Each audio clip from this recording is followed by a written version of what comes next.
the COVID-19 pandemic is a public health emergency, but it is far more. It is an economic crisis, a social crisis, and a human crisis that is fast becoming a human rights crisis.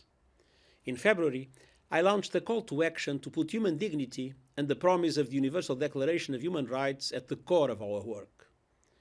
As I said then, human rights cannot be an afterthought in times of crisis, and we now face the biggest international crisis in generations. Today, I am releasing a report highlighting how human rights can and must guide COVID-19 response and recovery. The message is clear. People and their rights must be front and center. A human rights lens puts everyone in the picture and ensures that no one is left behind.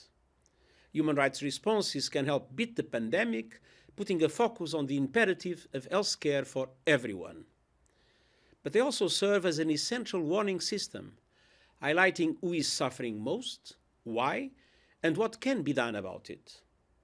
We have seen how the virus does not discriminate, but its impacts do, exposing deep weaknesses in the delivery of public services and structural inequalities that impede access to them. We must make sure they are properly addressed in the response. We see the disproportionate effects on certain communities, the rise of hate speech, the targeting of vulnerable groups, and the risk of heavy-handed security responses undermining the health response. Against the background of rising ethno-nationalism, populism, authoritarianism, and the pushback against human rights in some countries, the crisis can provide a pretext to adopt repressive measures for purposes unrelated to the pandemic. This is unacceptable. More than ever, governments must be transparent, responsive, and accountable. Civic space and press freedom are critical. Civil society organizations and the private sector have essential roles to play. And in all we do, let's never forget, the threat is the virus, not people.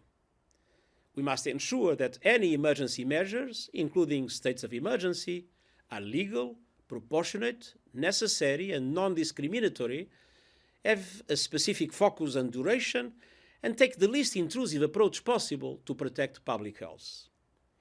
The best response is one that responds proportionately to immediate threats while protecting human rights and the rule of law. Looking ahead, we need to build back better. The Sustainable Development Goals, which are underpinned by human rights, provide the framework for more inclusive and sustainable economies and societies. Strengthening economic and social rights bolsters resilience for the long haul.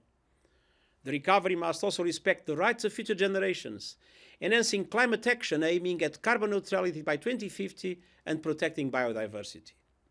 We are all in this together. The virus threatens everyone. Human rights uplift everyone. By respecting human rights in this time of crisis, we will build more effective and inclusive solutions for the emergency of today and the recovery for tomorrow. Thank you.